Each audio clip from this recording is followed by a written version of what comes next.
Hello and welcome back. This is Hambbage, and I'm glad to have you here for another Hardcore Vanilla Minecraft play session. Thanks so much for joining.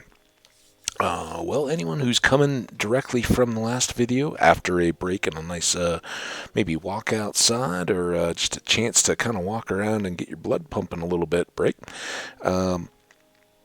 we just went and stocked up on a bunch of diamonds among other things, so doing very well in that regard.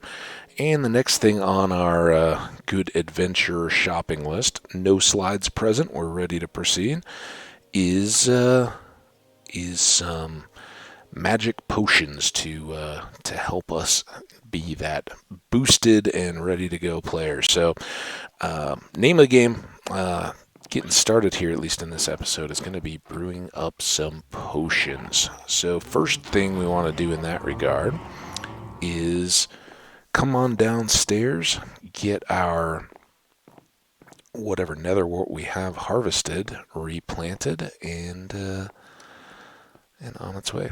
Looks pretty close to fully done, if not already. So that's a good sign.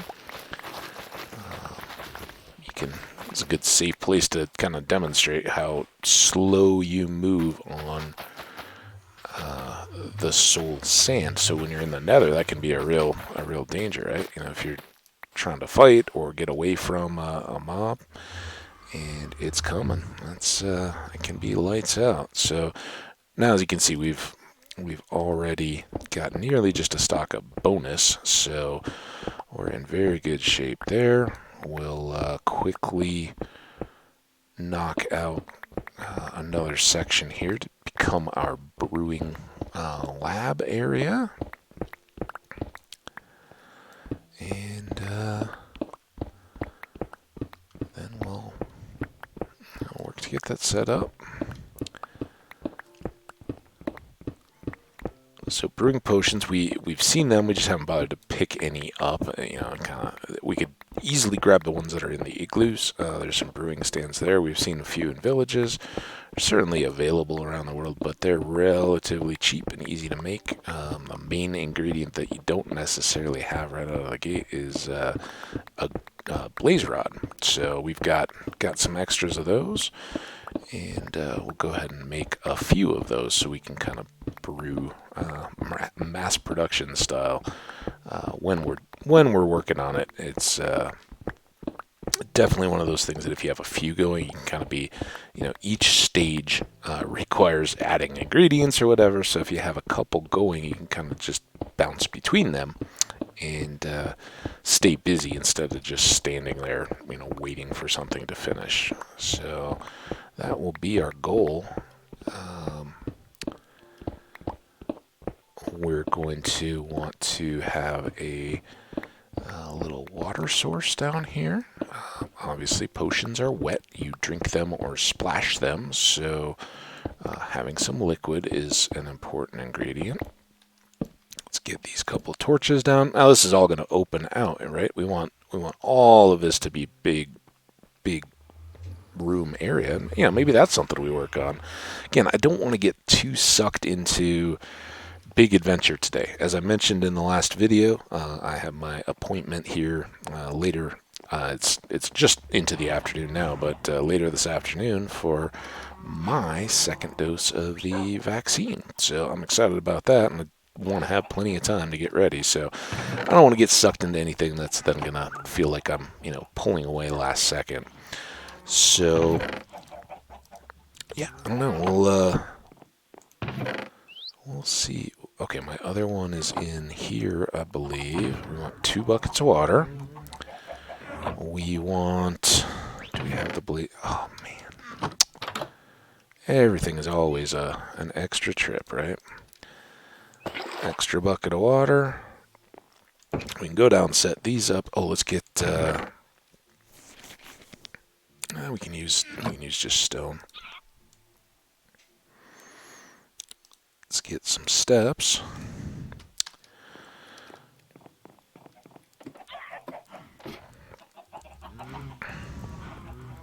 Kind of take care of the base and then furnish it. Furnish it after we come back upstairs with the blaze rods. So what all are we going to want for our our brewing operation? Well, a couple things that become pretty necessary as you go about brewing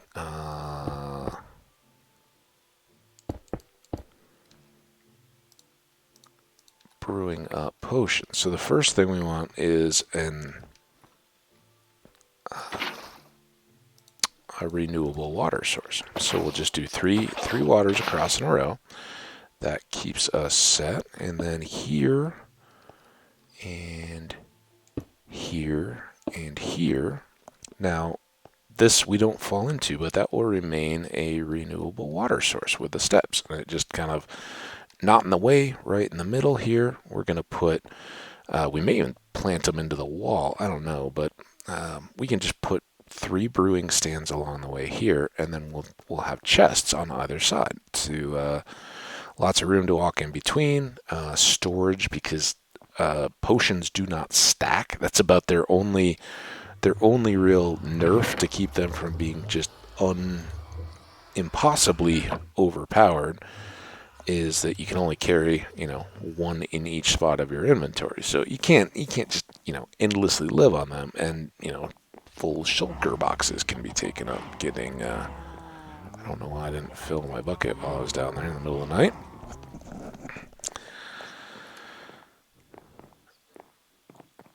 Oh, what are we, bouncing metal balls down the outdoor stairs? Not sure, but kind of clanky. So there you can see. See better if I both. So, those will continue to fill back in, and we can fill up all our water bottles there for our potions. Oh, I almost forgot it again. Oh, you maybe clean up the stairs a little bit. At least some of the bare just cobble. The floor would be worthy. Let's leave some, but grab a few. And running the stairs. Our legs are going to be rocking here with all these stairs. Back up. And now, I believe we need stone slabs. Oh, just cobble. All right. We've got cobble.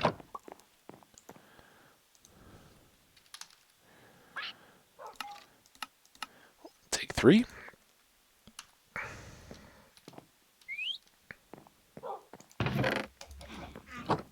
Now we're good there. Well, I can keep lugging that around, I guess. I think we've got everything we need to get. Oh, wood. Dang it, chests. Notice how every time I say, like, oh yeah, we're just going to make more than enough chests and be fully stocked, and then we use them all instantly. This should give us 10, and that should be enough, at least for the start. We may have to flesh that out a little bit more, but let's keep this little production moving if we can. We'll also maybe have to go fishing to try to get a puffer fish. Something we want. Alright, so if we put 3 brewing stands just on the ground here, we're not, we could put them up. I don't know if we're eventually going to push back into that wall, but they don't have to be exposed. They don't have to have headroom or anything like that. But let's...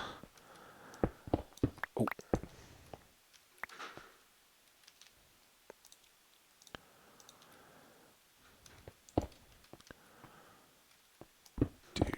This.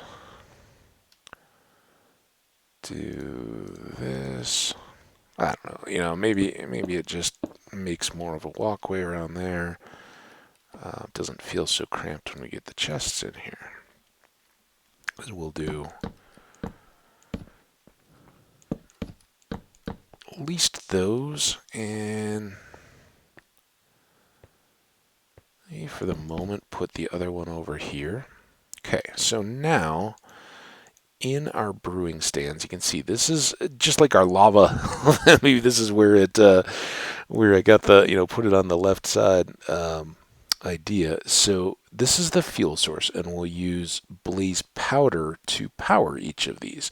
And you can stack up to, I believe, 64 powders in those. They don't get used terribly quickly, and they won't burn out, unlike, coal in a deal. If you brew one batch of potions and leave them sit, that's not going to consume all of whatever your active blaze powder is. So you'll have lots of room, and that'll be pretty apparent here in just a moment. So to get started, we want all our bottles, all our nether wart, and for starters, well, actually, let's.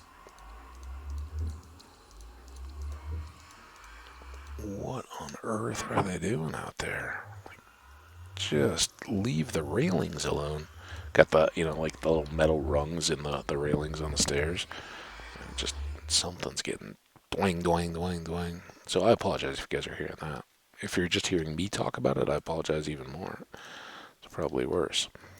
All right, so we can fill these up. Let's just, for the sake of, you know what? These here, let's put the rest of the ingredient stuff, and we're going to do halfsies. Rest of the ingredient stuff there. Then we want to start filling bottles. And I think they'll start going on the ground. So we can, just like with the potions, once you're full, you're full. You can't even just hold the water bottles, which I think is pretty fair in terms of a way to balance the game a little bit. So I'm pretty okay with that. Now we'll go ahead and put in, load them up, 3 bottles each. You don't have to run 3, but you're kind of wasting resources, and I'm not down with wasting anything if I can avoid it. So we then load up all of our supplies. We'll split these into 3 equal piles, and we're just going to put full loads in each. And as you can see in the other ones, I just kind of kept moving, but you get, the first one goes into this little bar, and that's what I was talking about. The first time that you brew anything, this will move down a little bit, and it won't then just continue to burn down. So if we fill these, brew up some potions, and go away, they're not going to, that won't be gone the next time. It will just stay. So it's pretty manageable. It's not like you're going to be using up blaze powder as you would coal. So next part of brewing. Each of these needs 1 nether wart, and I'll just talk about it more at the third we want them to run here. So first ingredient of almost all, it's not every single one, but almost every potion is nether wart. And you can see as it cooks here and ferments, or whatever it does to brew, I guess brewing, it goes through. You can hear the glugs, those are as they're finishing. So this is the last one, and now we have awkward potions. No effects, there's nothing, but it's basically a prepared base to start putting in secondary ingredients, which will give us the various effects that we want.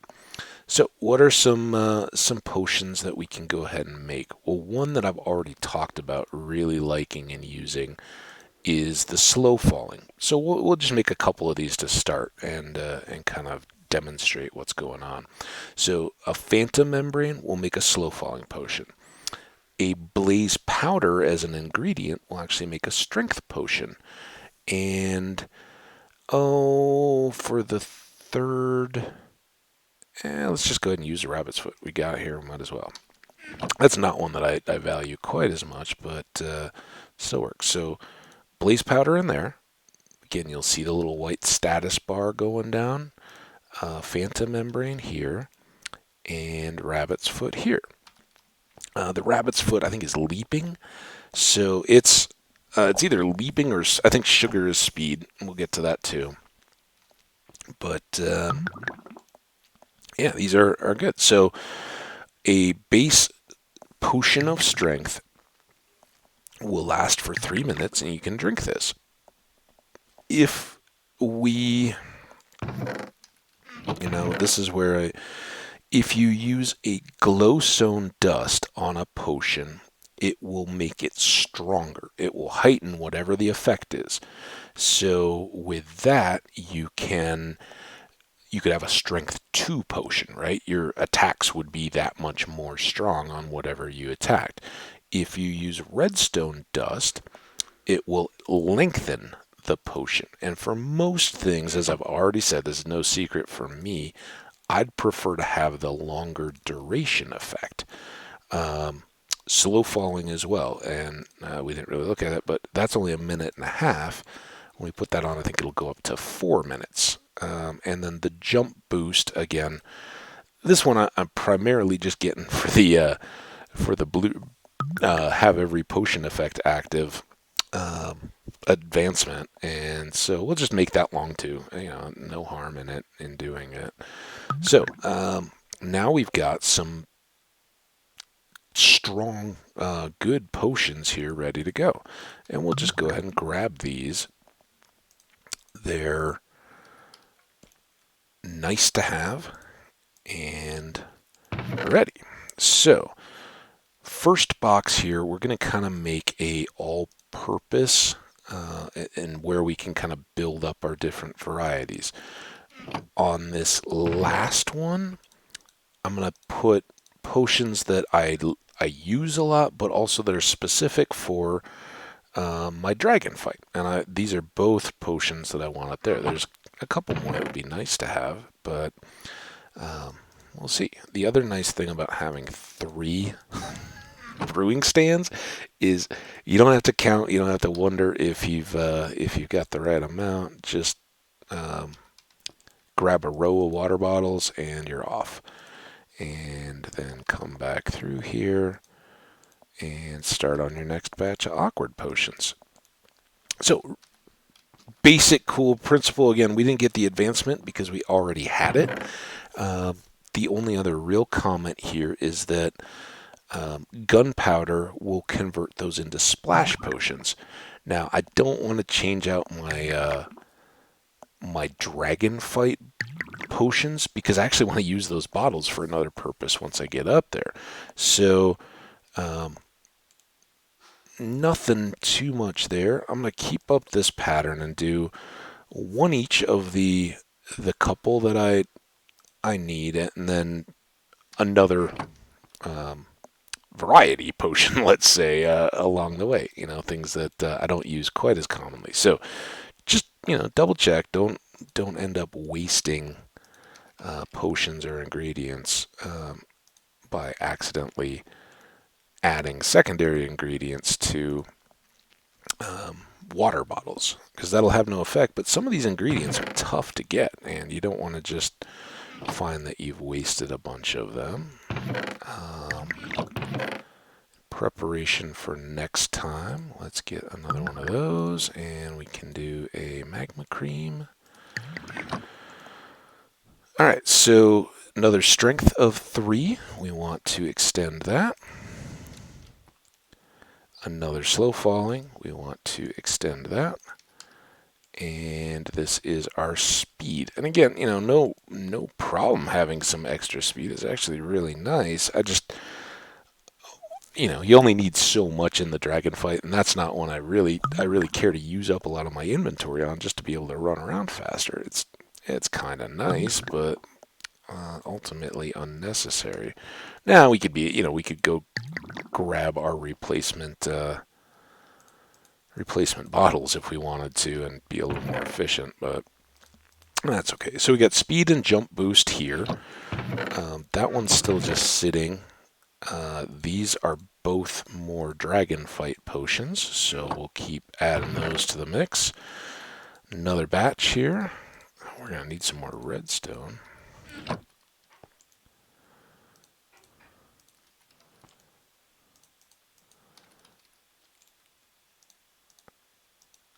Oh, and then our warts here. Oh.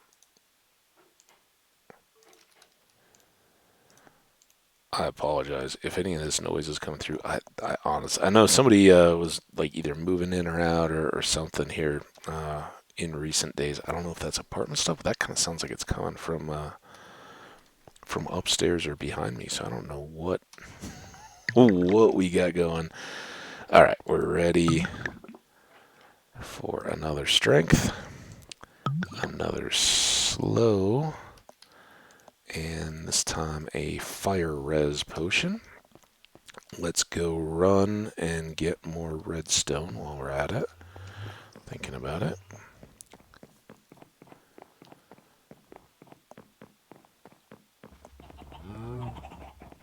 Whee!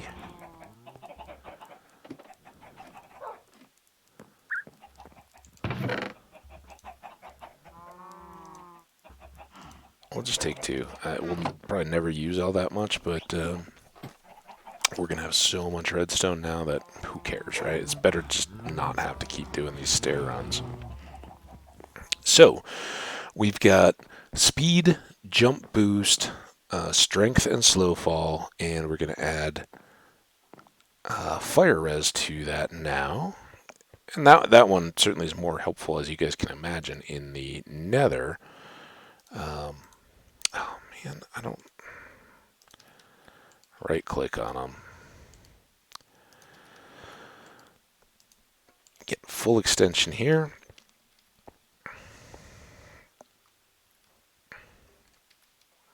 We can put away those. Start at this end now. All right, let's try to do this a little more efficiently. Boom, boom, boom, boom, boom, boom, and boom. Boom, boom, boom, boom, boom, boom, and boom. And boom, boom, boom, boom, boom, boom, and boom. Alright, there's all our awkwards. Now, which of these is not like the other? These, and like I said, still gonna keep up with, I guess not quite as much, and we want one of our glistering melon slices. Blaze powder. Add one in. Well, we could have borrowed out of the fuel source as well if we really wanted to. But you can see we haven't even dipped down. You know, this is about as intense as we'll ever get in potion brewing. Now, is there anything else that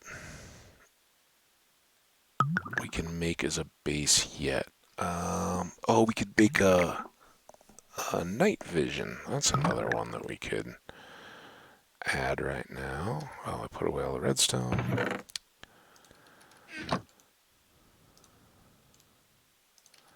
Let's just finish this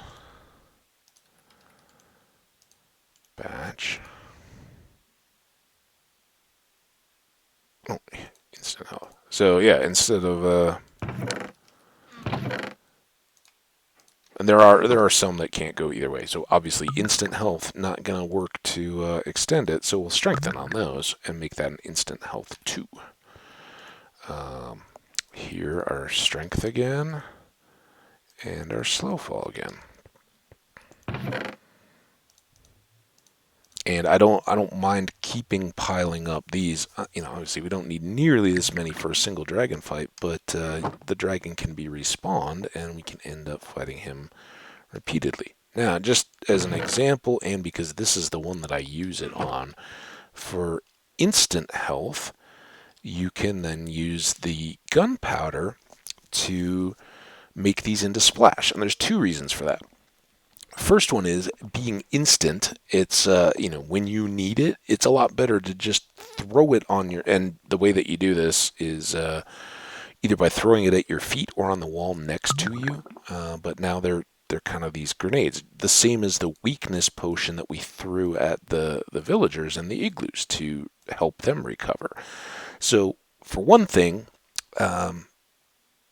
we can throw these on ourselves. Baby Zombie in the last episode, right? When he was coming in, if we had one of these in our thing, honestly, I don't usually keep them equipped for everyday use.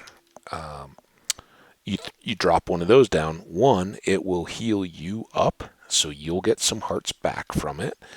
And at the same time, with undead mobs like zombies, it will actually work as a poison on them. It's the opposite, right? They don't want health potions because they don't have life. So it will heal you and work them, and when it's in the splash form, it does have a little area of effect. So, if they're right on top of you, you just throw it down. They'll all get a little damage. You'll get a little health back and can continue the fight, hopefully, until you win it. So, those are all good.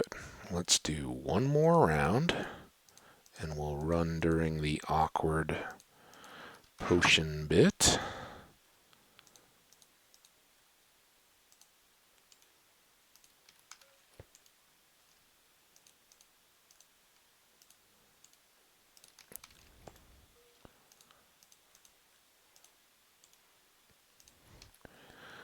Alright, let's run. Run. We want a carrot, and we want 8 gold nuggets, and that will goldify up one of our carrots. I think we'd had some at some point. We ate them, or ate one just to show it off.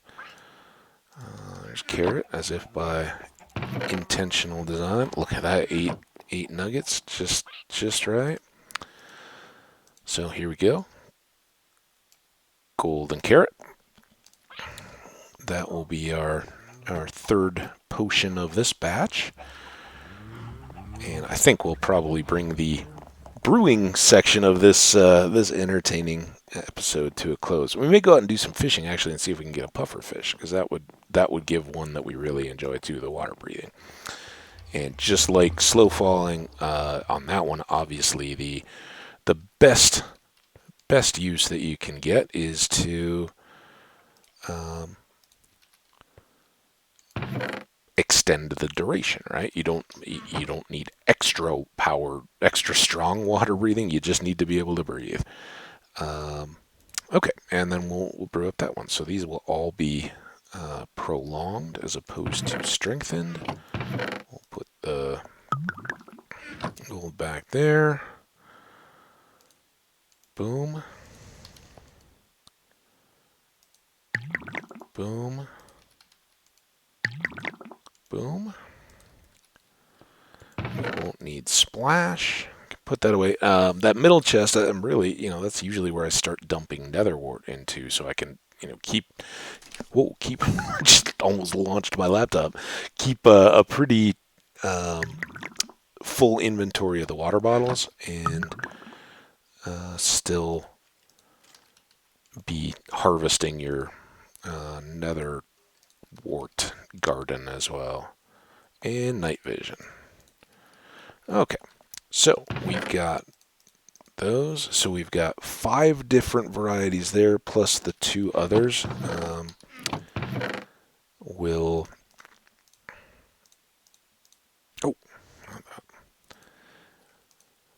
Will set us up with 7 of the maybe 14. There's a lot. There's a turtle one. There's a gas tier. That's the one I really want. The regen potion. Those are good to have. And And then there's a lot that you have to reverse, right? So a lot of these that we've already made, there's a way to reverse their effect. So speed becomes slow, health becomes poison, night vision becomes invisibility. All kinds of that type of mechanic, right?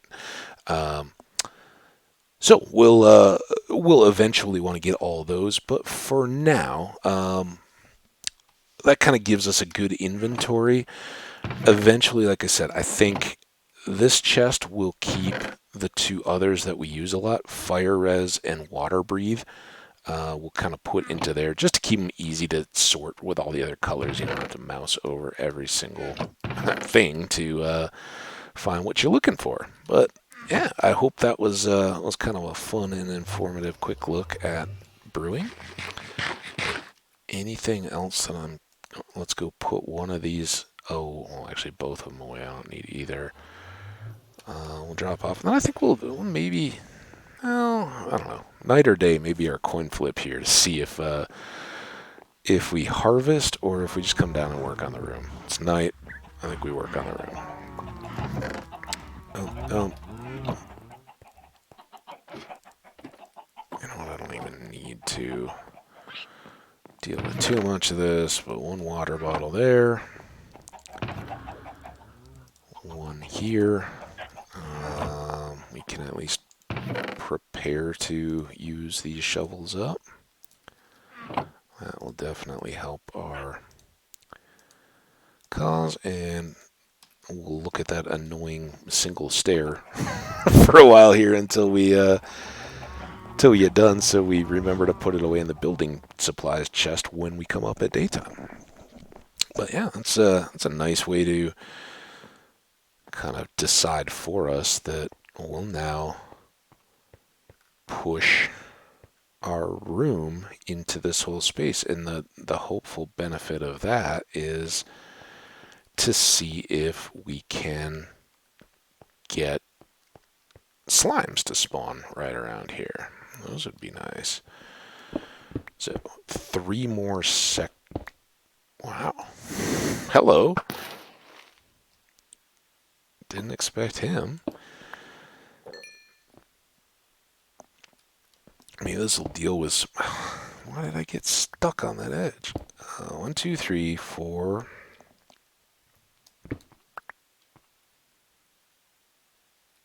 Is this the same mine? What? Okay. Listen, Minecraft, I'm really trying to be a good content creator and give a balanced impression of all the things the game has to offer. If you keep giving me crazy adventure stuff, people are going to think that's all you have to offer them.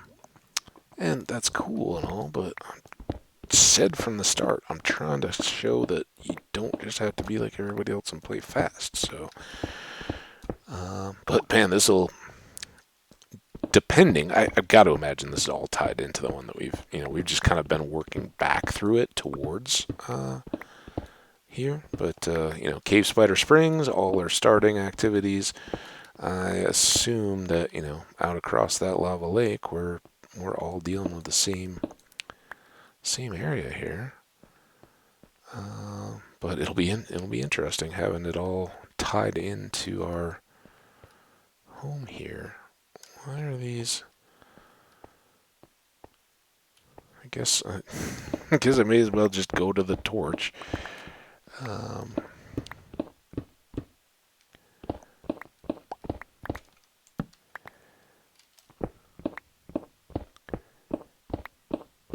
mean, why not, right?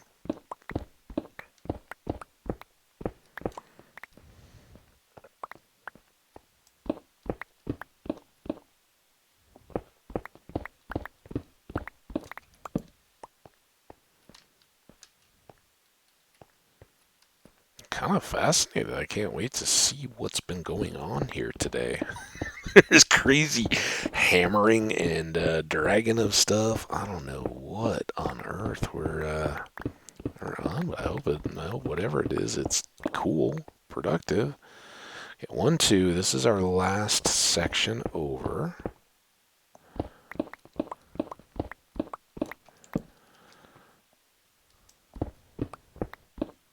Probably just something inside some apartment unit that needs replacing, or if it is somebody that moved out, they're just trying to make some of those minor modifications to refresh it for the next people. Okay, now let's see if we run into anything overhead aside from spider webs, which are just teasing me that we don't have an iron sword on us at the moment.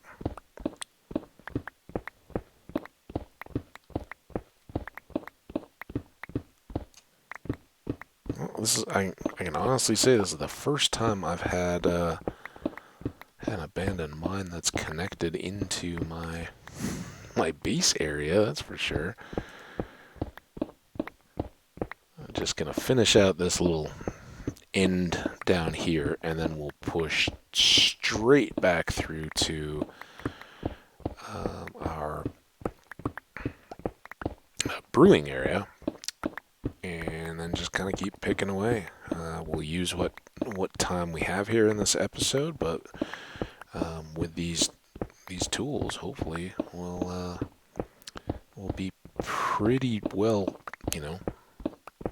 living with a large basement space, and can begin to start considering storage stuff, improve that solution a little bit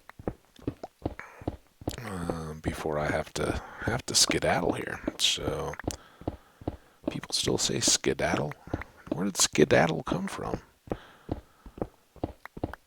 Some weird combination of like scoot and something? Never really thought of it. I personally don't use skedaddle a lot. It just kind of popped into mind.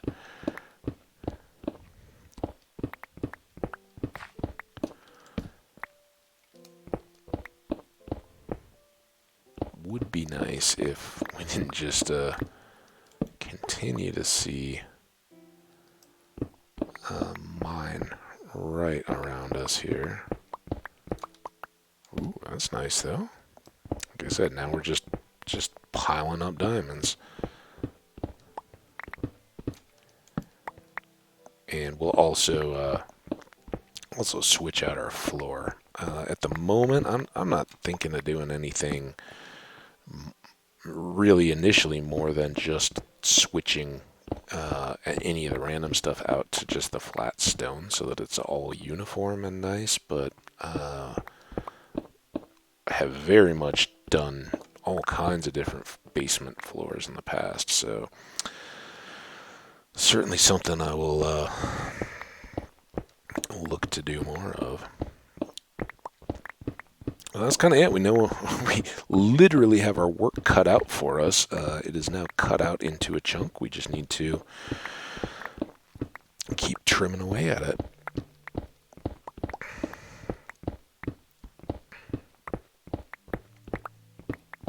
And, you have to appreciate the efficiency on the diamond picks when you get to this point. And when these two wear down, which I suspect they will as a result of this work, we're gonna feel it if we start using that efficiency for just that little bit of difference. Will definitely be noticeable.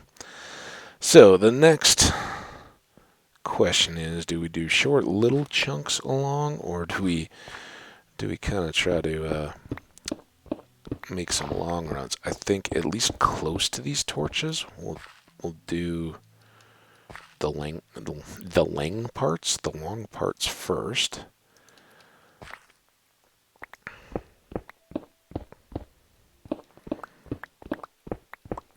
Because they stay lit, right? And then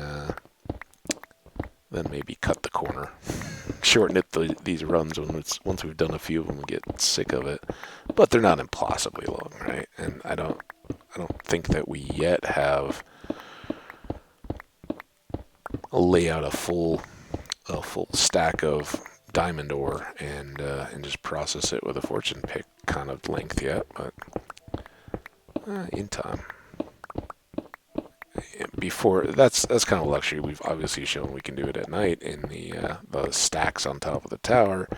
Even down here, we can just double them up or do shorter runs. It's all very doable, but storage is going to become one of our building needs here pretty quickly. So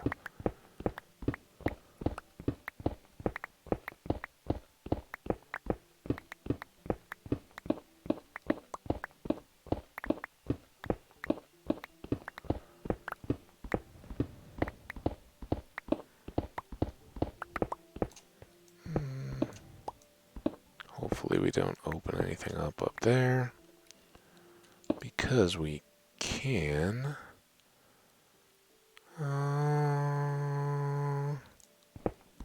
Might as well. It's XP. We'll need it to repair our tools.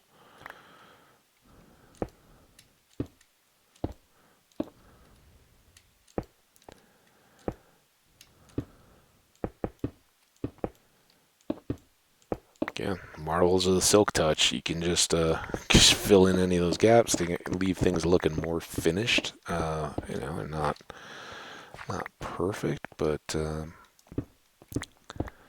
pretty decent as they go.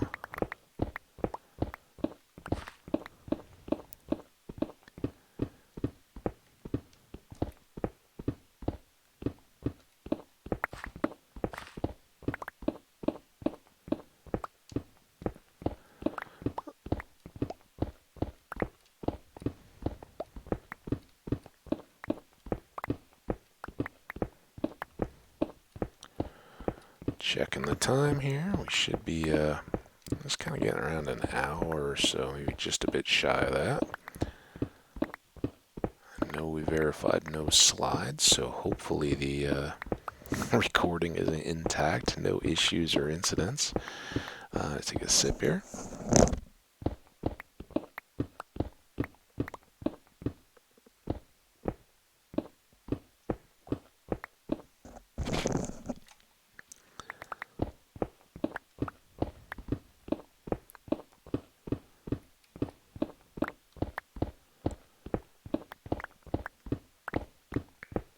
When you're not recording for someone or giving any kind of commentary, it's kind of nice to punch through on the torch lines and then just stand in the middle. Not expand anything, just go two through, go right into the middle, and then just stand there and just hold down the mouse and angle. You can really, if you're not recording, you can eat a meal. You can have a coffee or whatever, and pretty much just use one finger on the mouse to get the job done in the game while you're doing anything else around here. It's not AFK, you're obviously, you gotta be there, you gotta move around. You can't just completely leave it ignored, but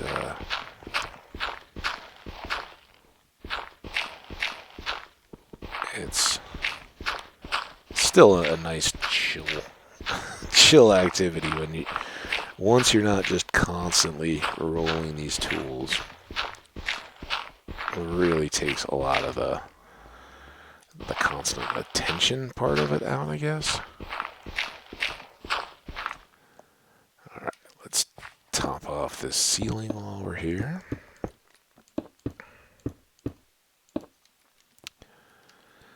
Got another shovel. Ooh, we're filling up too.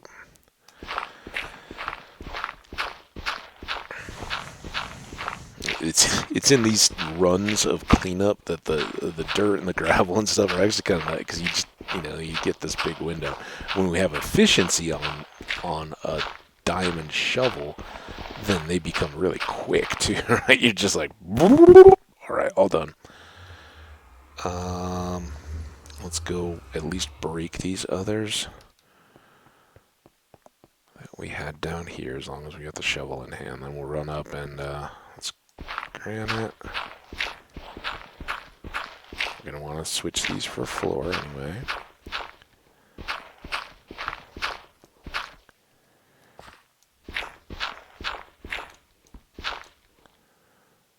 Alright. There.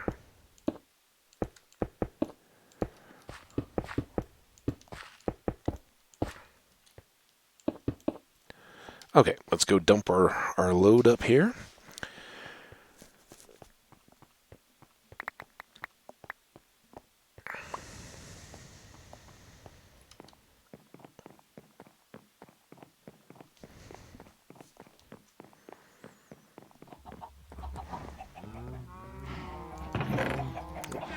Dirt. No. Oh, did I not get any of the dirt? Okay, fair enough. But we got lots of stone. And if it's daytime, we can dump off that. Nope. Maybe we'll sleep, though. Why not, right? We're not on the clock. Let's put these couple things. No, not that. Put these in. That can go. Again, no longer primarily concerned with coal preservation. Not gonna be a thing for long.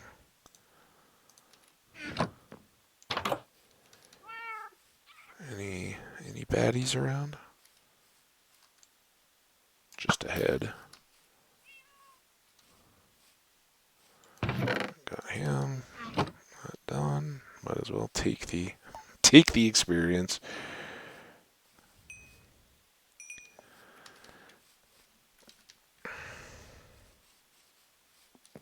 How's our fields looking? Just looking. We're not going to do them, but they're looking pretty good. Gotta say. I mean, we're standing, ideally down right pretty close to below them, so, and moving further underneath. So, it should be pretty good. And we, probably we should be harvesting and letting them regrow while we're working on clearing up this rock, but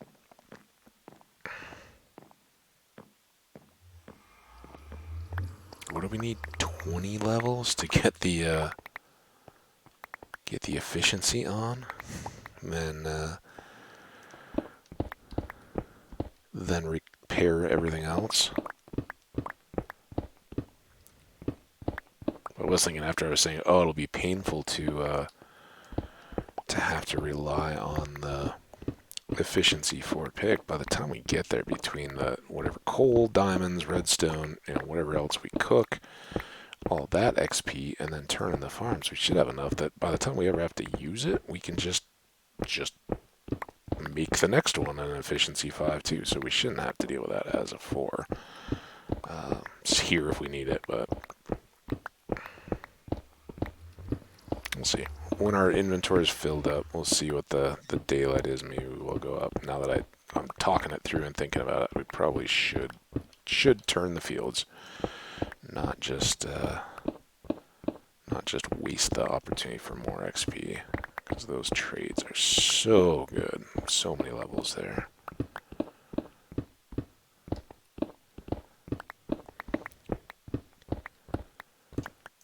We'll clean up here.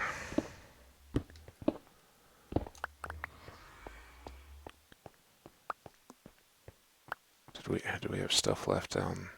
Well, if we did, it's gone. I think we gathered it up. Yeah, there's all that dirt.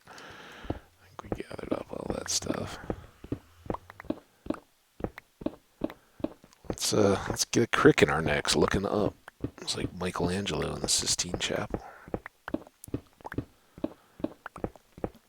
So funny. I definitely feel the, when I'm doing this, when I'm like working with my view aimed upward, I totally feel, if I have a long play session where I'm doing stuff like that, I'll totally feel it. I'll be like, man, why was I holding my neck and shoulders all funky? And it's I'm not looking anywhere different on the screen, right? It's the exact same neck angle and everything. It's just it makes your body react. Like, man, if I was standing looking up above my head that whole time, I would be so sore from it. That kind of funny how your brain just interjects. Yeah, that's something that would wear you out. So I'm gonna make you feel worn out just by representing it. Again, I don't think where we had all this natural ravine, I don't think we're looking to necessarily fill that in. We'll just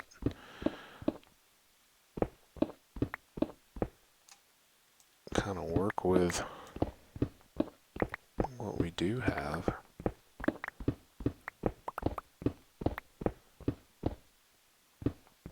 Thought we were a little closer on this end where we'd punched through. There we go. Punched through a little more recently. That this would give us a nice little area to kind of take down. Let's do two rows. Why not, right? Go around this wedge.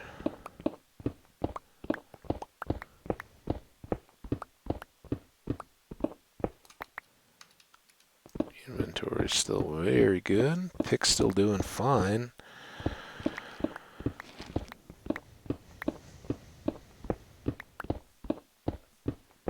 But yeah, I definitely think we want to harvest because by the time we get all done with all this, we'll want another batch of veggies probably, and probably some night mob killing or something to do full repair work on all our tools. Okay, let's come from the torches. Make it easy. There we go.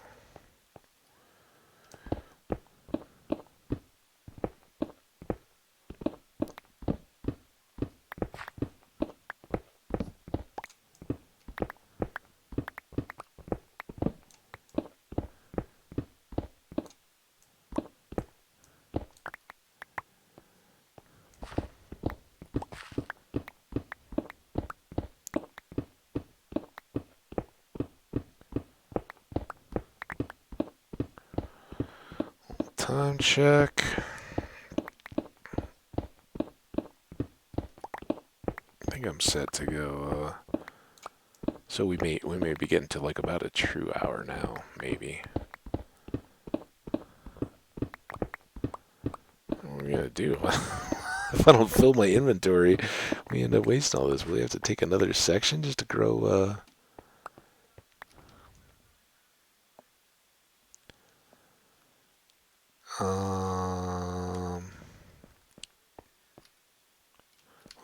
Let's go up. Let's empty what we've got. Oh, wait, this is all low too, right? We want one more level off here. We can at least do that. Everything uniformly 5 high. Alright, that's looking good. Nothing looks too cramped. Nothing looks too squashed, mushed. We've got 2 more, well, like 1.5, right? Because we've already trimmed the back end there. Let's get this torch down so that we don't have a dark spot. Very good. All right, farmer time. And as kind of advertised at the end of the last episode, this is a little bit of work around here. Get ourselves squared away for a next great adventure, whatever that may be. Dirt and dirt.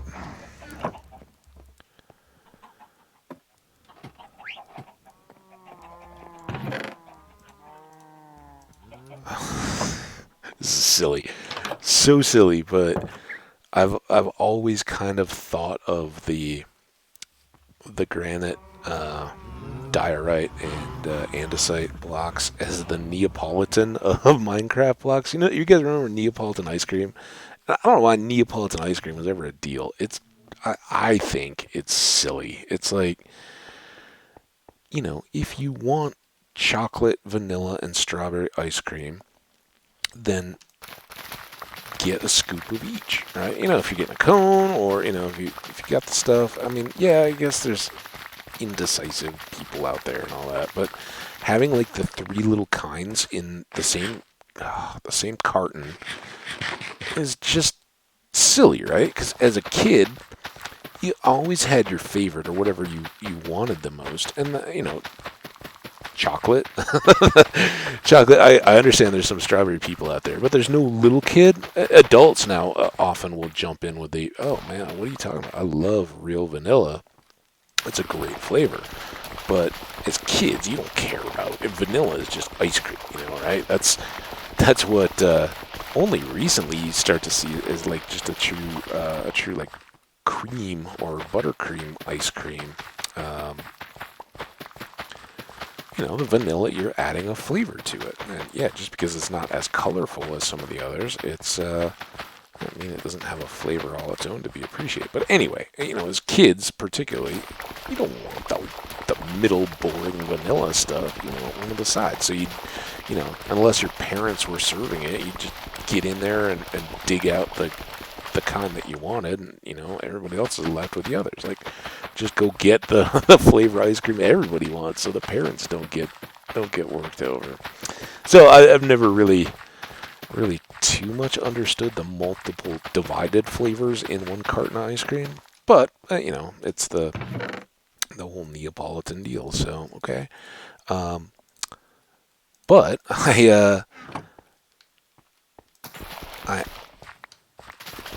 I've always thought that those three, and granted, one is gray instead of brown, but otherwise you're kind of more or less looking at those, and I think it's the pinkish granite that really sets it off with the dye. You got this three color scheme, and it's just always reminded me of that. I've always stored the three together in the chest. I've used them either together or individually to accent builds, or back in the day they kind of became the store building blocks when I was of the perfectly square house building style. So yeah, let's go sleep. We're going to put away these couple of extra torches, which are just unnecessarily filling a spot.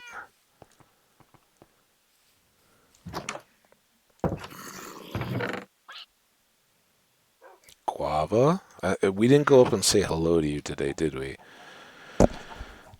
Maybe that's why you're acting up a little bit. A little XP there. None there.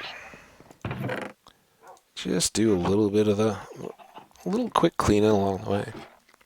It means you don't have to do the make stuff. All right, I'm sorry I left you. You don't have to make. Yeah, you don't have to make those noises anymore. I'm paying attention to you. What's up, buddy? You get to, above all the other animals, you get to watch me unbox all the treasures. Okay, sleep. More farming.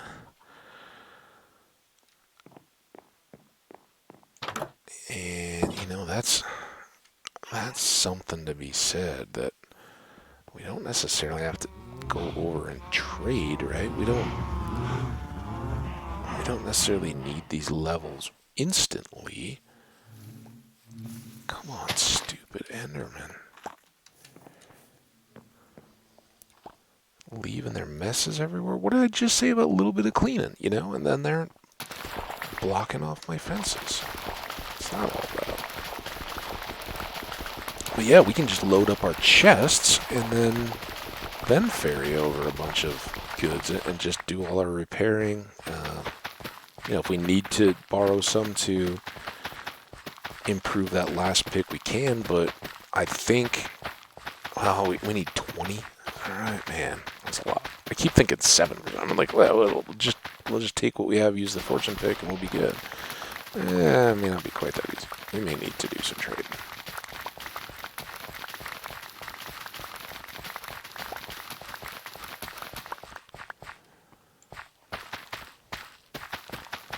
But who knows? Maybe we have some time left over and can go explore these new reaches of the abandoned Spider Springs mine.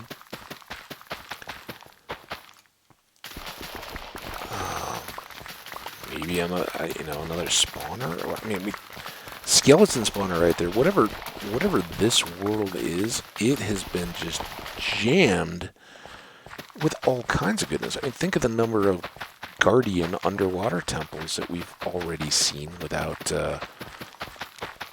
having to look too far. We've had loads of villages. The tundra igloos, or taiga igloos, have been great. When we got into the nether, we had fortress and bastion right there. So it's given us all kinds of stuff right on top of us, which is great. I wouldn't want it that way in every world. Like, sometimes I do want to be able to, or be forced to go look for something, just to keep it different and mixed. You know, if the game is just, it's always immediately there. And it's one thing I've kind of thought, enough's enough. I think over time they've really made it a little too easy to see some of that stuff, but it does seem to mix up too, right? It won't be easy in every seed. You'll have times where you have to grind to find these things, and the nether in particular. There's lots of times in the nether where you're just like, I got nothing. What? Give me something. And then, like I said, the last world I made before I really started recording, you look and look and look and look and look, find a fortress, and then it doesn't have the interior part that can spawn the nether wart. So then you're just starting all over again. So it's not a guarantee. It's not a lock. You're not gonna have automatically an abandoned mine shaft within 100 blocks of your spawn or something. And some games would do that, where you will always find that. And that's the creep temptation, right? When each release is kind of a momentary surge of popularity, and it's always going to be that. There's nothing really wrong with that. People won't just play the same game over and over and over again with unfazed popularity. They're going to want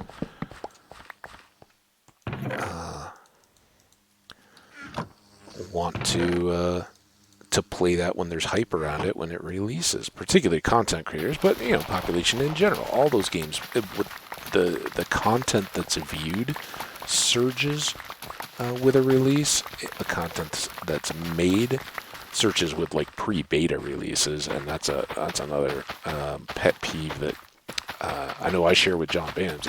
When I heard, hey, here's a content creator that obviously gets much the same outlook that I have towards game playing and game just work, is he's right there with me, that a beta or a pre-release is about testing and just updating to the alpha version because it's there and your favorite content creator is trying to be ahead of the curve.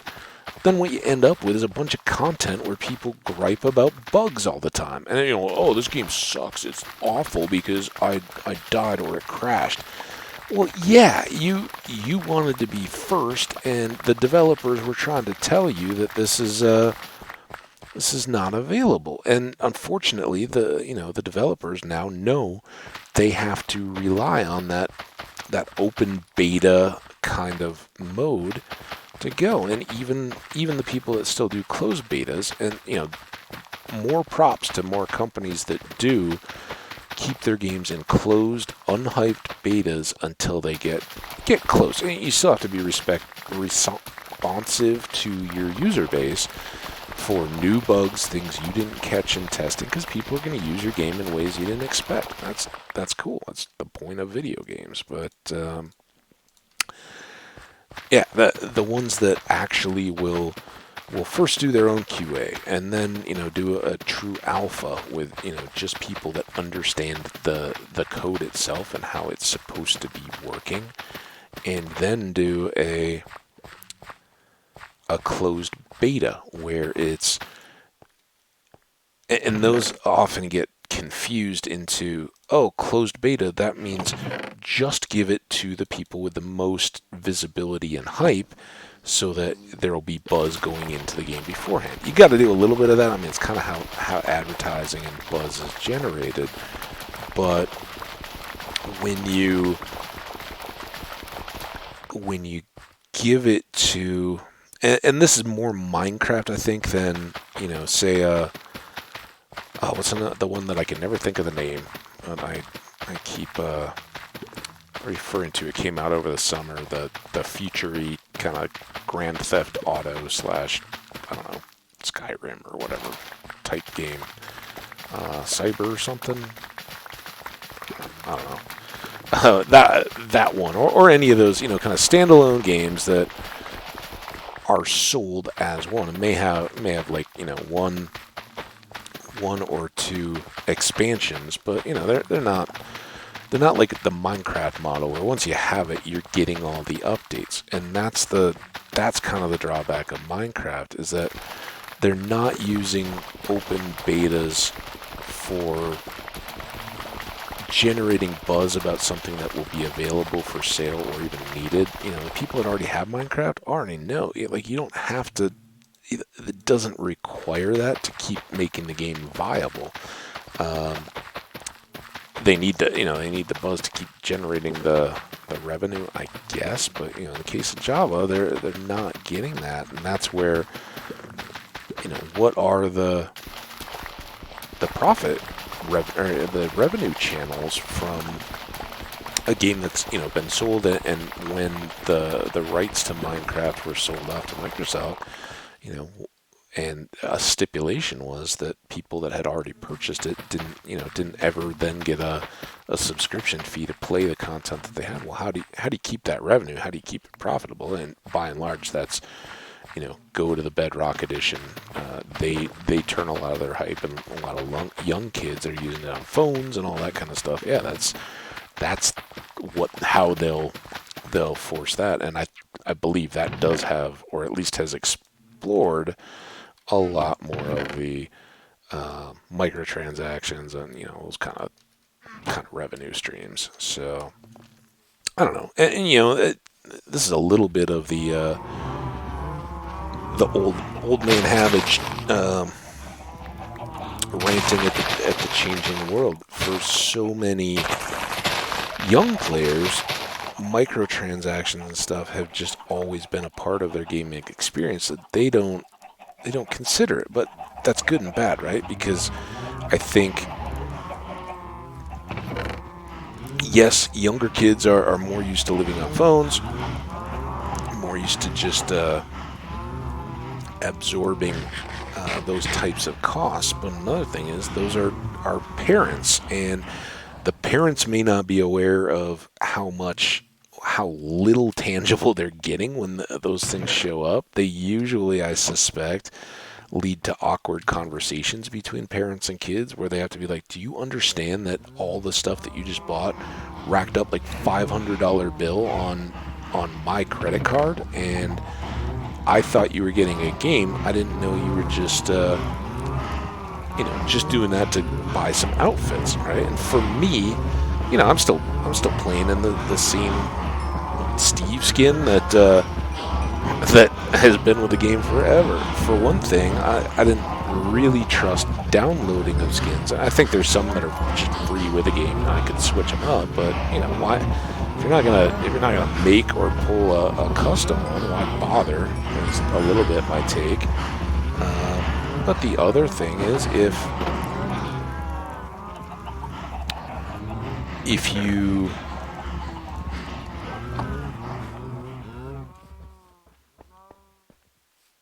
you don't care, if your skin doesn't matter, you're playing solo, you're never looking at yourself, and when you are, you're usually covered in armor. What's the point in paying somebody to sell you a pack of custom skins? It's just silly, but it appeals to younger kids, especially anybody that plays on servers and stuff. As soon as you have other characters looking at you and going like, oh man, you're kind of boring. Let's update the threads a little bit. Yeah, all right. Hang on, sip. So, we get into this on the whole like beta testing, pre-version creep, and a lot of as I kind of put my videos out and stuff, a lot of the people that jumped as soon as it was like 117 pre-beta content here, those people aren't even creating more content. They dip their toe into Minecraft, tour around, oh, hype, hype, hype, and then, Mojang has to come out and say, look, due to the pandemic and everything else, we're not on pace. We're not ready to release more content there. Let's maybe use our cows. That's a horrible thing to say, but let's use our cows. No, I'm not going to repair the pickup. I'm not going to true to what I said. So we should have a lot of baby cows hidden amongst these, but we're pretty full. So let's do some jumpy smashing.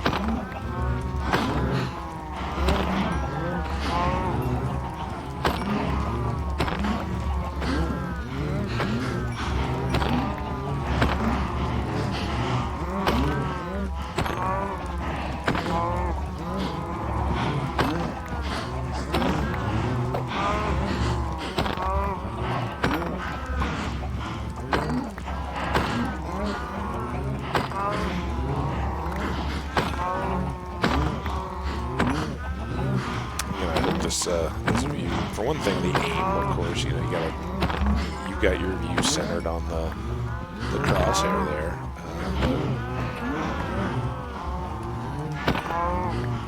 I hope that the up and down and turning doesn't get the people that are in control. Man, that's the worst when you don't drop one with the first hit, and then you try to get them with the second, then you get another one with a partial, and they all start running around and stirring the herd. That's how stampedes begin, people.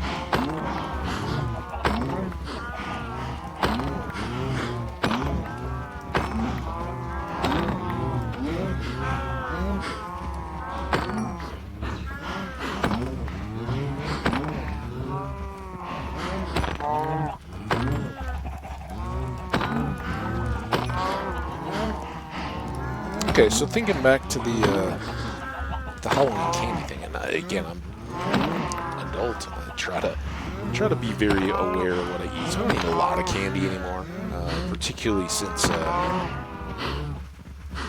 people don't go to movies anymore. It used to be like, oh, I'm going to movies, I'll get some candy or something to go on with. It's a treat. I don't go to a whole lot of movies in person, even before the pandemic. So.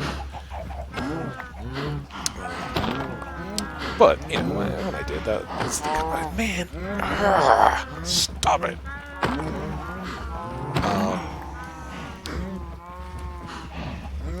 But yeah, what are the treat kinds of candy? I mean, you ask the right age kid or the right person that's really any kind of candy is their favorite kind of candy. But what are the candy favorites? And this is something, not that, that's just a taste preference, right? Everybody's got something that they really like, and like with music, I'm kind of all over the place. I think, if it came down to it, if you had to choose one, it would be some form of something with the Reese's peanut butter in it, that sugary candy peanut butter by itself, and then you add in the kind of the waxy. I don't say that in a bad way, but it is candy chocolate here in America is certainly kind of waxy. It's got a wax property built in. You can look at the ingredients, and that helps the candy bars hold the shape and slows the whole melting in your fingers property a bit. So alright, what did that got us up to 14, so that's some good leveling. And we got a whole bunch of loot to throw in our cow box here. I don't think we're immediately going to need any more boxes. Should we feed our chickens too? They're lower. We dropped them down in terms of fighting entity cram and load on the system, but as good a time as any. As you can see, the using the Silk Touch Diamond Axe on the cows, it slows us a little bit, and that's a little bit truly on the animals, because like the Fortune Pick, it's constantly getting worn but then repaired. But we also went from level, we got 8 levels, right? Now another. We started at level 6 with the cows and did quite well for ourselves. So we're definitely there. Again, the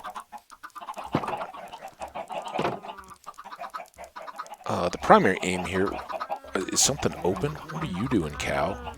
Am I unaware that you're free to just wander? Let's get you secure inside. I don't know if you were a wanderer that came in, or if you got loose. There was an incident a couple episodes ago, right, where we got 2 gates open at the wrong time, and in a very full cow pen ended up with a little jailbreak. I thought I got everybody back inside, but no, it's all good now, right? All good. We'll throw our eggs. We'll put this wheat back away again, and get back down to some more rock breaking. Let's see if we can finish up that project here in our episode. I don't know if we're too far away there. That doesn't seem very... Maybe it's just not our lucky day with the eggs. You will sometimes get a stack, but you don't get any. There, we made up for it a little bit. Alright. Back down we go. And as I said, we're pretty close, right? We want 5 more levels. We could go get those just by trading the villagers. But before we do that, let's just let our crops start replenishing as we work down below them, and see if we can't be ready to do full repairs and stuff too. I don't know. What do you guys think? This has a nice indentation. We'll take this chunk, move back 1, and then and go. And again, I'm using chunk in my own sense of the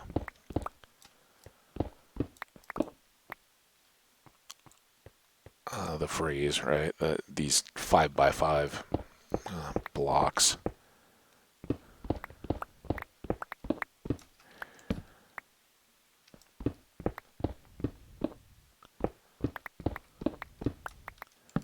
Alright, that'll be a good little next segment, not chunk, to clear up here.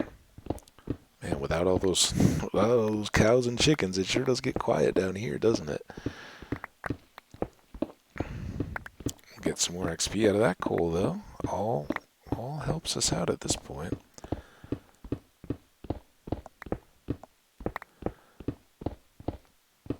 Yeah, this side isn't complete, so it will get worn down. On the other side of this central path will stop it. Will go pretty quick as well, so these 2 at least should go pretty smoothly.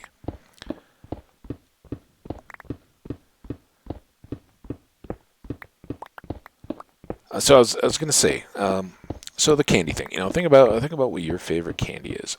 As I said, mine probably some form of Reese's, the pieces or the cup, or some of them vary a little bit. I mean, they're all variations of the same thing, right? Sometimes you put it into a bar form and you put some peanuts in there and you call it the what is it? The like Nutrageous or something.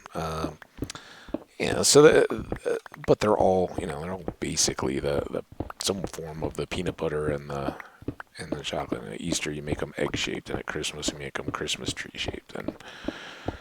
But what I always think is, when I was a kid, and I don't know, maybe they'd been around for a long time before, but between the movie E.T. and the product placement of Reese's Pieces, which was phenomenal, by the way, and one of those famous M&M's turning down.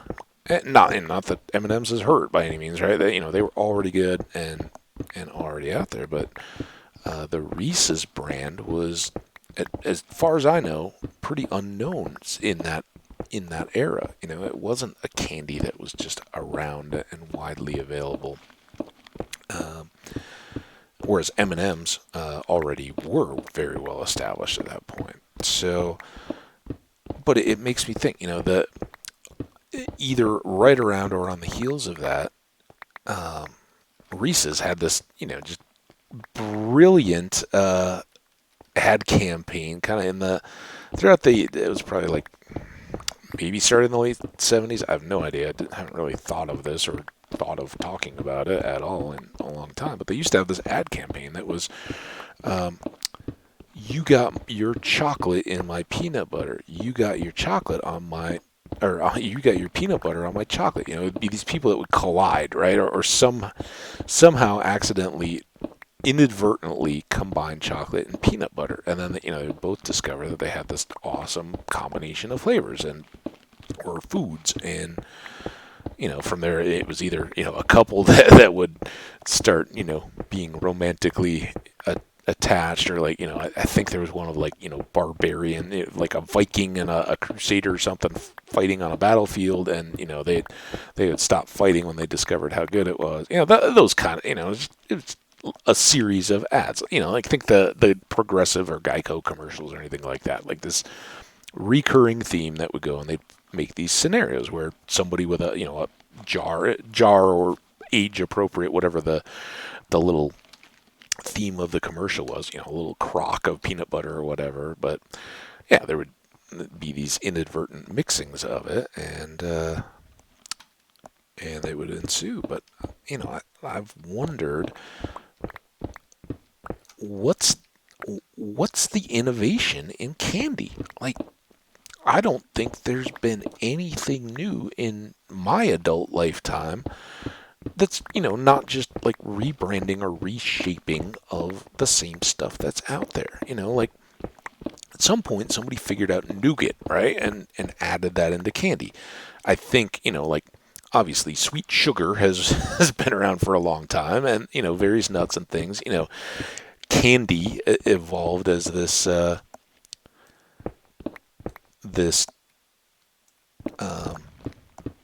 combination of ingredients that were already, known in baking and all that kind of stuff. But confectionery kind of grew out of that, right? But what have we done since then that's new? You have your base kind of jellied or hard fruit candies. So, the Starburst Jolly Rancher lines, and then, expand those out. Sour Patch Kids, gummy worms, any gummy thing. And I don't know who's first, or, whatever. But, and then you have your base chocolate bars with nuts or with caramel or with, some kind of filling, Rice Krispie type stuff, the Nestle Crunch. And that's about it. Is cookies and cream the height of what we get to? Or, is it chocolate and peanut butter? Can we do no better? Is anybody trying? What's next out there? But it's just one of those things that occurs to me. Like, I think, the Reese's brand really took off, but I struggle to come up with something that's truly innovative and not just a marketing, packaging, branding modification to something that's already been out there. I mean, what do we have our top scientists working on? I mean, they're all worried about pandemics and stuff. Just get on the candy. Figure kind of that Willy Wonka deal. What's the next truly innovative thing? He was making full meals in a stick of gum and stuff that made you float up in the air. Well, take the magical fantasy story away, but what's the what's the next? Where's the candy factory out there that isn't just wasting its time arguing about left Twix, right Twix? Which, I mean, come on, you go from a really cool old school Reese's campaign to this is so stupid. what? What? Nobody cares. They're the same, and nobody cares. With the Twix, it could have been peanut butter versus the classic Twix. Have that battle. Um, and yeah, I get it. It's a little tongue in cheek. Like I'm not being literal here, but it was one of those. Two factories that have to work together to make the packaging of the Twix. Haha, cool, we get it. That's cute. And then they kept trying to hammer it home for another like 8 years, using the same stuff. It's not like you're paying the marketing team a ton for a new candy commercial. Yeah, I don't know. What do kids think about? Is that like a kid's topic for a school essay? Like, if I could make a new candy bar, it would be pizza. I don't know. I just these are the things I like to ponder when I'm working on stuff. And again, I'm not particularly a candy guy anymore. I don't really go out of my way for the sweet stuff. When it comes to like decadence and food, I really shouldn't have. It's either, as I said, the other day, I went to this cool, for me, new Mexican restaurant. It would either be some kind of a, kind of cheesy, loaded up Mexican platter of something with sauces and sour cream and guac and all that, lots of cheese and everything else, or it would be some kind of like a really nice pasta with a kind of a creamier sauce. I mean, those are the decadent things that I would take over candy any day, or any kind of sweet, really. I mean, don't get me wrong. I like desserts and stuff. They're certainly fun and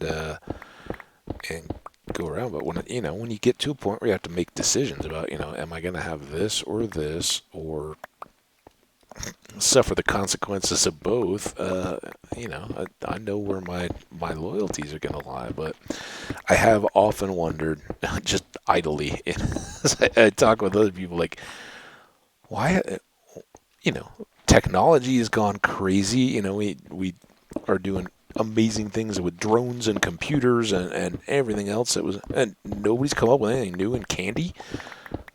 I think we need to get our priorities right as a human species, not just America or the country, but yeah, let's drive some innovation here. I think there's fortunes to be made. So if you got that idea for new candy, let's hear it. I mean, the Girl Scouts keep trying. We all think they're crazy for doing it, but they keep trying a new variety or two of cookies in their batches. I mean, there's some things in life you're like, oh man, technology, we're living in a wonderful age, and then there's some things where it's just like, and it's a lot of stuff in the grocery store, right? But it's like, dude, the packaging and like the value that you get for what you're buying is so stupid now. And Girl Scout cookies are just like the most tragic example of that. It's something that everybody wants to support the kids on, and I get that. And they want to have it at a price point where people can easily support them. Get a couple boxes and not be breaking their wallet to support the neighborhood kids or the boss's daughter at work. Whatever the particular connection is, it's a way to support, and it's easy, and it's not, when I was a kid in Boy Scouts, we sold Christmas wreaths. We did like hockey and some of the sports did. Frozen pizzas was one, and there were some other things that went along with those. And for high school sports, we would do candy bars. I'm sure a lot of you guys have had them. That was it, 100 grand crack, and they weren't like the Hershey's Crackle or whatever, but it was like a Crunch bar, a caramel bar, and like a chocolate with almonds, and you'd get these 4 different types of chocolate bars, and then you'd have little boxes, and you'd sell them around school, or could go around the neighborhood, whatever. And nowadays, I don't think I think nowadays it's borderline poor parenting to just let your kid go out and try to sell something. Like I don't think Halloween and all that kind of stuff. The whole door-to-door thing is pretty much dead. But back in the day, I mean, that was the deal. You went out and did that, and your parents kind of knew who the neighbors were and which ones you should talk to. And while I don't have a problem with anybody bringing in kids stuff into a workplace and trying to sell it, I think that's cool. And currently living in an apartment and stuff where I don't even have neighborhood kids that would approach, and that's probably good, right? Unless it was like family or kids, my friends' kids that approached by design and said, "Hey, would you help support my team or whatever?" Absolutely, I'd be thrilled to. But it would be done with their parents' knowledge and all that. Being a single man, I would be very sketched out if unsupervised kids in today's day and age were coming to my door and just knocking on it asking for support. I'd probably help them out and would then go, "Hey, your parents know? Like, do you need to call somebody? This is a little awkward in today's day and age." So I get that, but back in our day, you kind of looked at it. My parents certainly did. It was like, we're not going to support. We already support you. We drive you to practice. We buy you the gear. It's expensive for the fees and all that. So we've done our part. We're not doing the fundraiser that's clearly designed for you to support your team yourselves. This is the way that you show your dedication. You get out there and you walk the streets, and you miss a few days of watching TV after school because you're going and ringing doorbells. And they knew, and for all I know, at least in my parents' neighborhood back in the day, even if not everybody was friends with everybody, right? I'm sure there were, there's some people they just didn't get along with, but they didn't air that laundry to the kids, right? And not a ton of turnover back in the day. And I think that was more just, even then today, that was more just the kind of deal. When you got into a house, one, you didn't change jobs as much, so people weren't moving around the country as readily to pursue a new job. People, not like that was crazy, and there was certainly, families that came in and left our neighborhood along the way, but a lot of the people that were there when my parents moved in, only left in a few years before they did, and a lot of the families were older because my parents built a house in what was partially an already established neighborhood when they did move in, and it was slow. It wasn't in an era when entire neighborhoods were built at once. That's come along relatively recently. Instead, or at least it did where I grew up. It was that lots would remain available and for sale, and individual construction companies would build houses on those when the lots had been bought by the resident. They weren't built on spec; they were built by the people that were going to live there. So it became a very long-standing neighborhood where all the people knew each other and remained. And so my parent, socially knew most of the people in the neighborhood, and there were even efforts because they played bridge. They were older, and that used to be a real deal that kind of preceded the television as a thing to do era, and that came from my grandparents' generation down to them. But they were, they were enough older that that was kind of a social thing to do. Even when TVs were out there, they were small. You wouldn't go over to a friend's house and watch like a movie, or there was no video, so there wasn't. Hey, come over and watch Star Wars or something like that. We've got that. That came around in my childhood when you could actually do that. But for my parents, maybe, and certainly throughout their lives, TV was around from the time they were born. I mean, maybe not in every home, but, certainly available, and the technology was out there when they were kids. But when they were young adults, and getting started in their own lives, even if you had a TV, it was small and black and white. When I was a little kid, our first TV was black and white. I remember when we first got a color TV, that was a big deal. And we were pretty late too. My parents didn't lavishly spend on a lot of that kind of stuff. So we're talking, but we're not walking. Let's get over here and see how much more of our farms have come up, how much more daylight we have.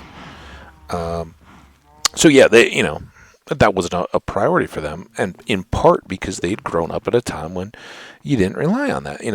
They were big into records and albums and things, but you'd have people, social circles, and they had a couple of what they called bridge clubs, which were usually 4 couples. Dang it! That's why we have spares of adults, and it would either be dinner or like just desserts or something, whatever the thing was. And they always said their neighborhood bridge groups were kind of the low key, probably, or the somewhat more fun, but a little more raucous, right? They were the you're just gonna walk across the backyards to get home, right? So there's no need to drive. And back then it wasn't a deal. And my parents never smoked, and I still remember being a little kid, but back in and this would have been around or before 80, so the end of the 70s when I probably remember this. But back then, just entertaining in a home, it was kind of expected that you would have smoke. You would allow people that wanted to smoke, and it was so bizarre. But it's something I never ever forgot. One, just kind of that smell in your home when you do it, that just would linger. But it was also, oh man, it was a hugely taught lesson to me as a little kid, because you'd go around and help clean up after, or the next day or whatever. I don't know, just the chores of taking out the trash. But I remember both my parents, but primarily my dad, explaining that, look, you never dump an ashtray into the garbage the night that it's been used, and that was just the deal. You would leave those. Or you'd wet them in the kitchen sink or whatever. I would imagine that would make it nasty in terms of trying to clean, but I don't know. It didn't last long into my childhood. Very quickly, as soon as it kind of became a societal deal to say, no, you're not going to do this, then they were pretty quick. However it worked among these groups of friends that had a few smokers, they just stopped. And I don't think they smoked in anybody's, maybe their own houses, but not in anybody else's where they would come as guests. And throughout my childhood, that was never a deal. You would never expect to walk into somebody's home and light a cigarette. Just why? But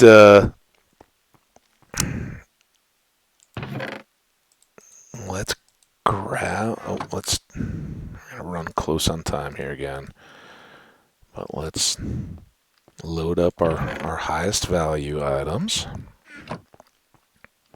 I think we're gonna have just enough time to run tomorrow. And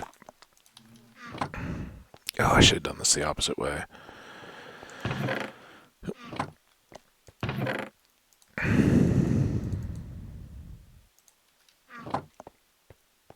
You know what? Actually, this is good because let's jam as many of these in first, and we'll try to get the sales started with the villagers before we. Okay, that's all those.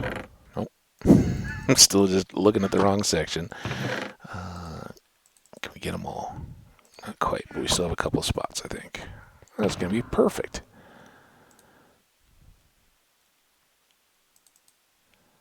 Alright, we'll have some carrots. Some taters. We can even grab some more paper on the way out. So that's very cool. So anyway, I don't know how I got to... So bridge, right? That was... We got to walk this backwards again. Oh, because we were selling candy and door-to-door sales and all that kind of stuff. We were talking about candy. We were talking about fundraisers. So my parents, anyway, had these social, just social friendships where you would make reasons to hang out, and you didn't, your entertainment was getting together with people and in your neighborhood. And they were younger. Most of the people that they knew in here in our neighborhood had been there a little longer.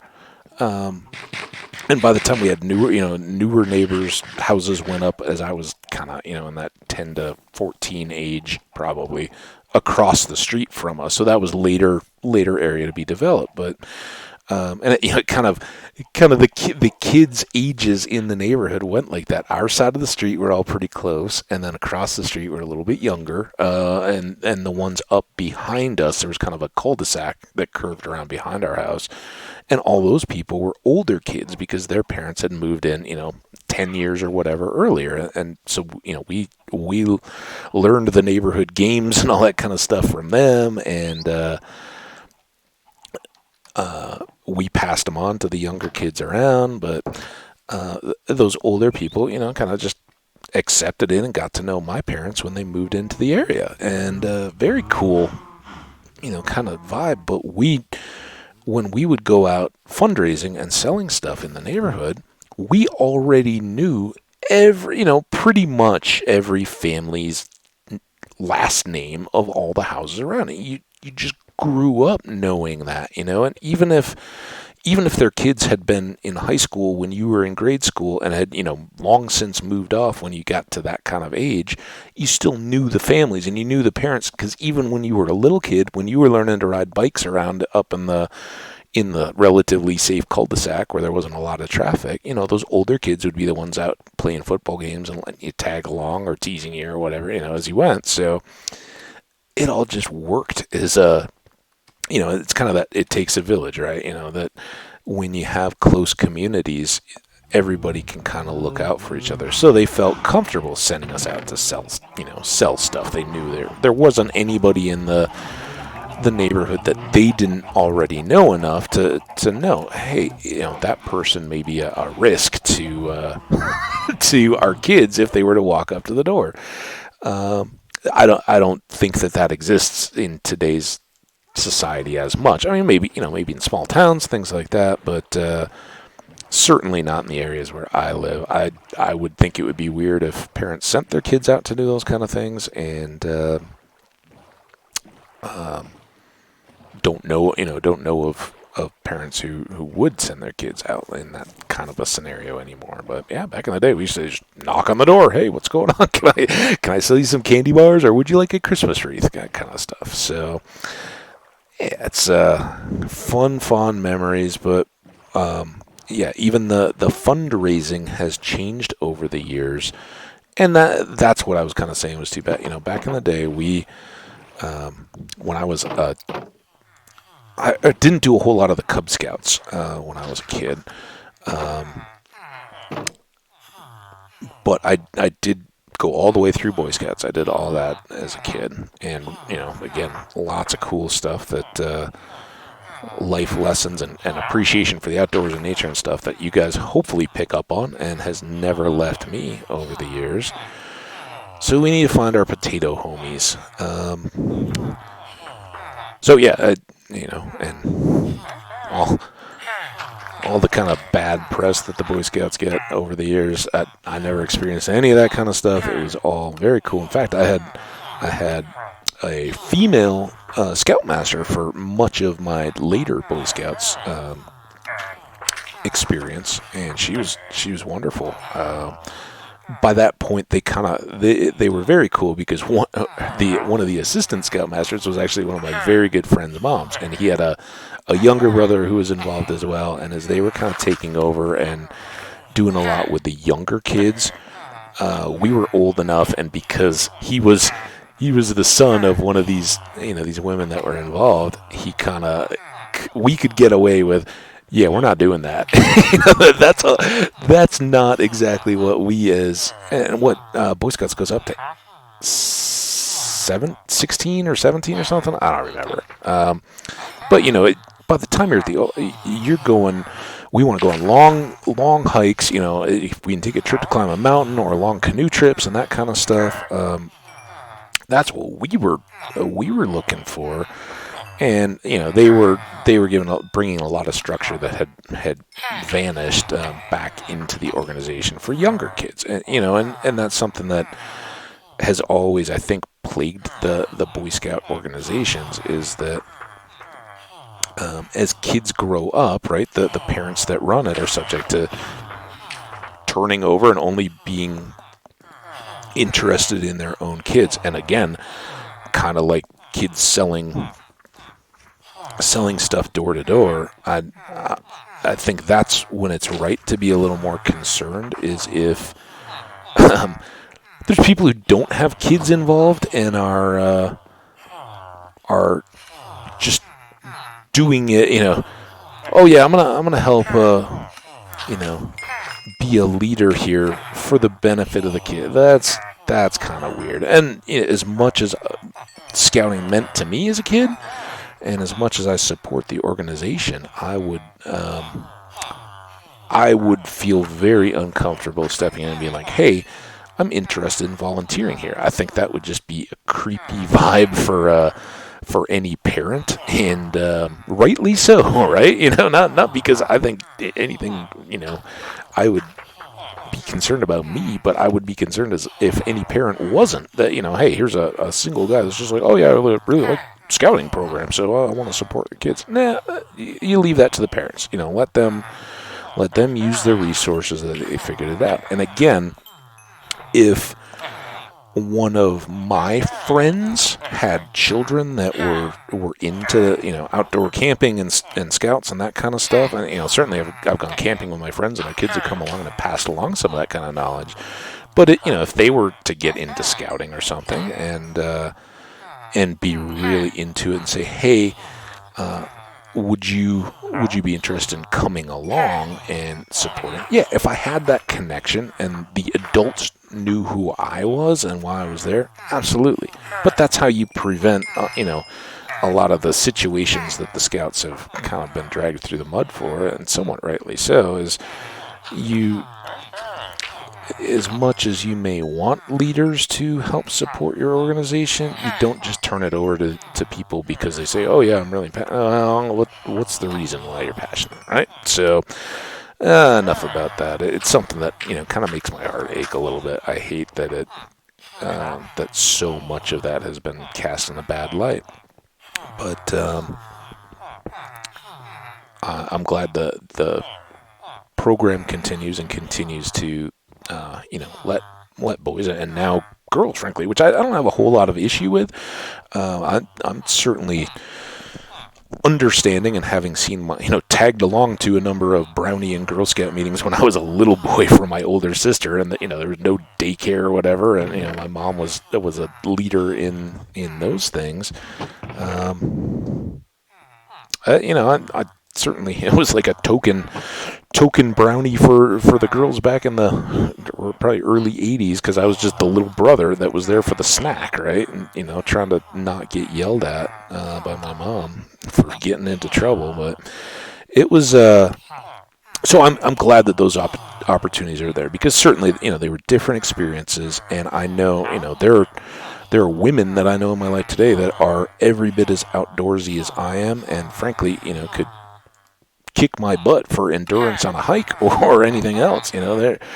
They're inspirational, and that's fantastic, right? I love that. So yeah, and that's kind of the attitude I take with most anything, relationships or anything else. Hey, if that's the person you want to try to become, and you're trying to pursue a way to be a good person doing whatever that activity is, more power to you. I'm not going to stand in your way. Be happy as long as you're not hurting others by doing it. I got a little deeper than it needed to, probably, but no worries. Oh yeah, we're doing this. Okay, there's some more paper. Run back over here. We're definitely up against the clock. I gotta get rolling here.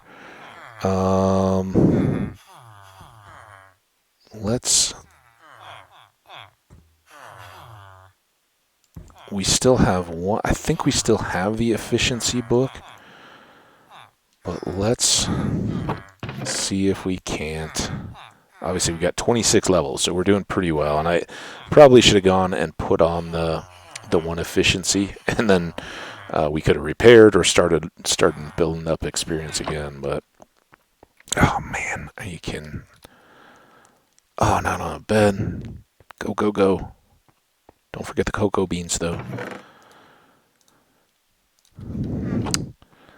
So, don't go, if you're in school and you're supporting a thing, don't just go knocking on random neighborhood doors at this point. Talk to your parents, set something up. And I know, Girl Scouts, I think they only sell outside of grocery stores now. I think that's just kind of the deal. And if your parents get to know your neighbors, just, hey, you guys want to come over?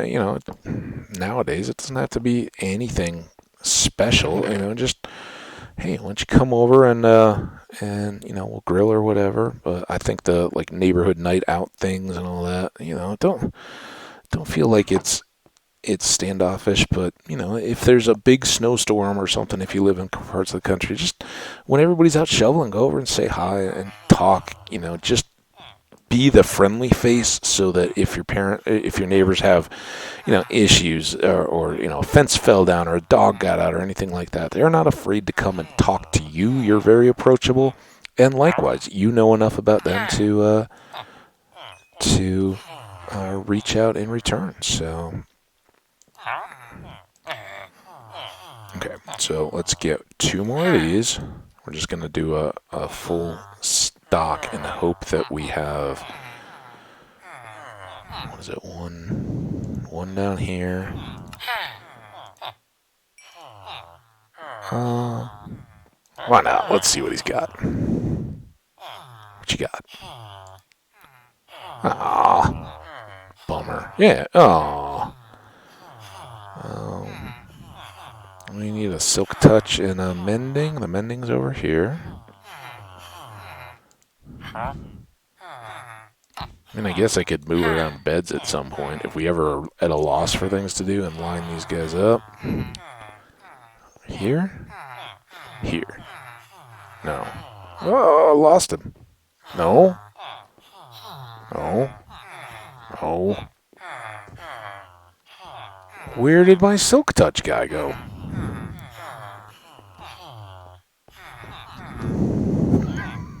I don't know.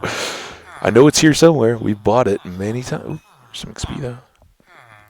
Feather, loyalty, protection, aqua, unbreaking. We already bought sweeping edge, respiration, power.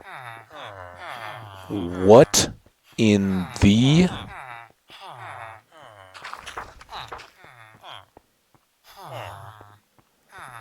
I have this. I think it cost 9, right?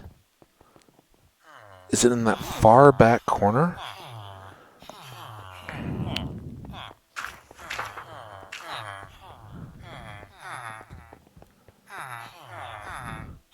I was like, I know the price. No. What's going on? Oh, I don't know. Books? Come on.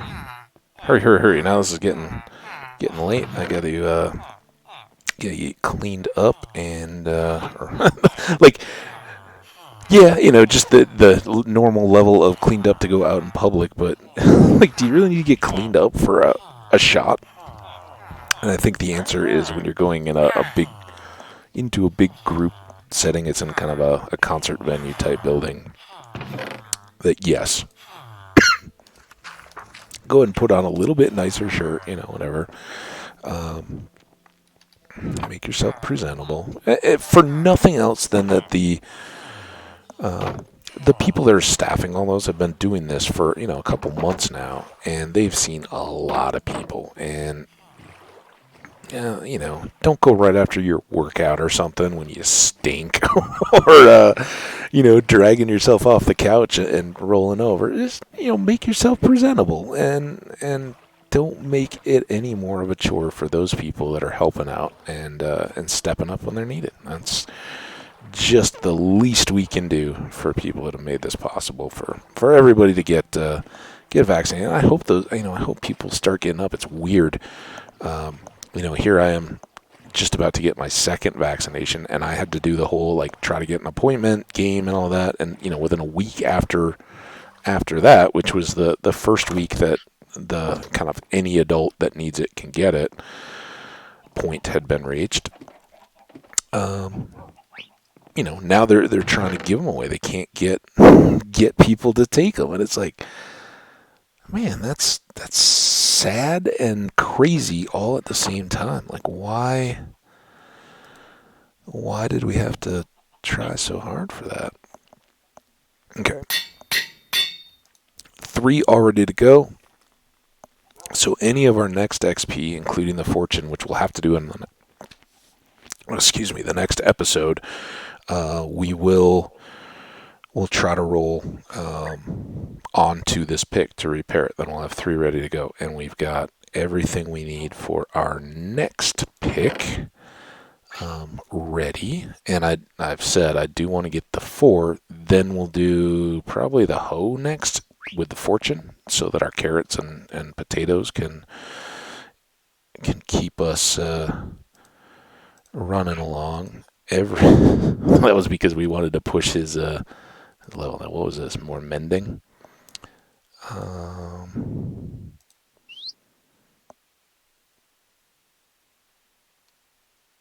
can't keep straight what we're mending efficiency for. So we got everything we need for one more pick, and that should be just 1 silk touch. We'll need a fortune 3, and that'll be our hoe. Then we'll have all those set up. So, oh man, I stole that bed out of the deal.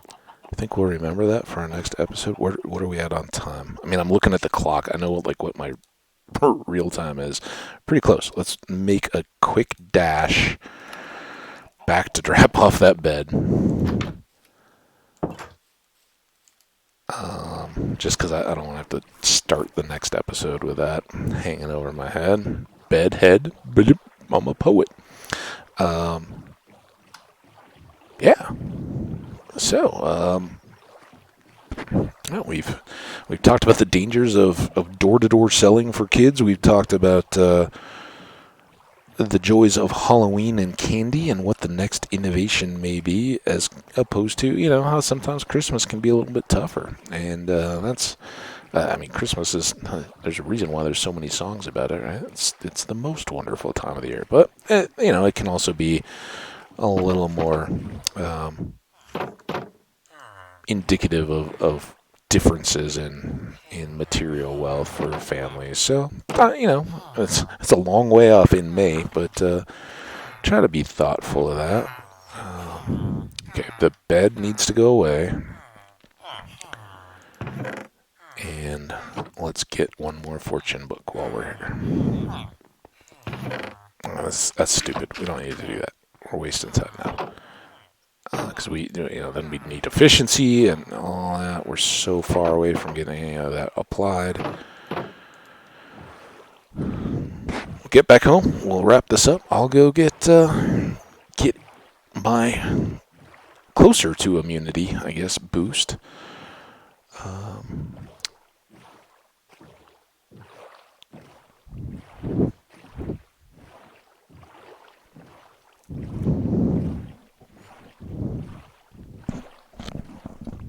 Oh, big wide turn.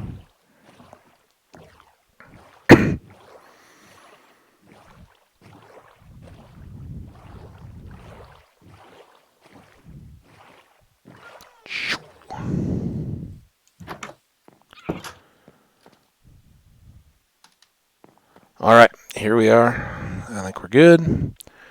Our inventory is pretty well set. So we expanded our whole basement. We got some potions. We're in pretty good shape on those. We added another pick to our collection, kind of as a bonus, frankly, and turned over our fields one more time. Next episode is kind of going to be a wild card, right? We're now much lower on our XP, but would really like to have one more set of enchants for the last pick, really, even before we go back out into the world. Although, I'll have a think. Maybe we'll go with the fortune because we get more XP more quickly if we have more potatoes and carrots. Can trade those out to our villagers. So I don't know. We'll play it by ear. Whatever hits us next. There's no wrong answers, right? That's the best part. Look, Mom, I'm in a splash. Yes, that looks very European, and I don't get the context. But thank you guys all so much as always. I love having you guys tune in. Do appreciate comments or dropping that like to let me know you've enjoyed the content. If you have any recommendations, ideas for episode activities, building ideas, or just design choices, stuff like that. Anything that you think I've missed along the way that you'd like to add, or just enjoy watching me come close to dying, which seems to be a regular occurrence, let me know. I'd love to hear about it. Until the next episode, be sure to get outside, take a walk. If you're watching them back to back, get up, stretch your legs, make sure you move around. You don't want to just sit for extended periods. So hope you guys are doing well. Take care of yourselves and others out there if you can, and we'll see you next time. For now, goodbye.